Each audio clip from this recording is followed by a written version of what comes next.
Hi guys, today we are doing Entamoeba histolytica. So मैं आपको इसकी जनरल कैरेक्टरिस्टिक्स से शुरुआत करती हूँ। बेसिक इंट्रोडक्शन इसका। ये एक पैथोजेनिक प्रोटोजोआ है जिससे क्या होता है, अमीबिक डायसेंट्री होती है। दूसरा, डायसेंट्री और डायरिया में मैं आपको डिफरेंस बताती हूँ।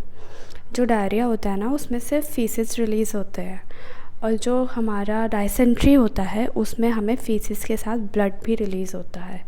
So this is difference between diarrhoea and dysentery. कहाँ मिलता है ये? मेनली इंटेस्टाइन में मिलता है ऑफ ह्यूमंस।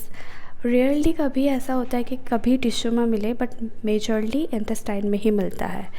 ये कभी कभी ब्रेन, लंग्स और लिवर इनको भी डैमेज कर देता है जब बहुत सिवियर कंडीशंस हो जाती हैं। कहाँ मिलता है? वर्ल्ड वाइड मिल जाता है, लेकिन ट्रॉपिकल कंडीशंस इसकी फेवरेट है। तो ट्रॉपिकल कंडीशन में भैया ये मिलेगा। क्या फीड करता है, मतलब क्या चीज़ खाता है ये? तो टिश्यू की जो डेब्रीज होती है, मतलब जो मतलब क्या बोलूँ यार मैं, जो टिश्यू होते हैं ना, टिश्यू के जो टूटे फूटे पार्ट्स होते हैं उनको खाता है, और जो आरबीसी होती है उनको खाता है।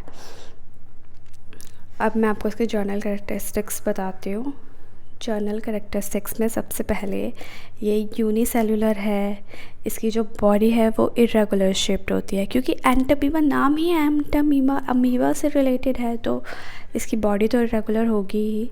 सूडोपोडिया इसमें लोकोमोशन के लिए होता है, बट रिमेंबर सूडोपोडिया इसमें सिर्फ एक होता है। ये आपको ऊपर दिख रहा होगा, जस्ट अ सिंगल सूडोपोडिया, ठीक है। सूडोपोडिया इसमें सिर्फ एक होता है, आपको ऊपर दिख रहा होगा, this is the single pseudopodia. बाकी न्यूक्लियस ये है हमारा, जो न्यूक्लियस है ना उसके अंदर ये कैरियोसोम है, और इसको एंडोसोम भी बोल देते हैं, so don't get confused. This is karyosome और एंडोसोम।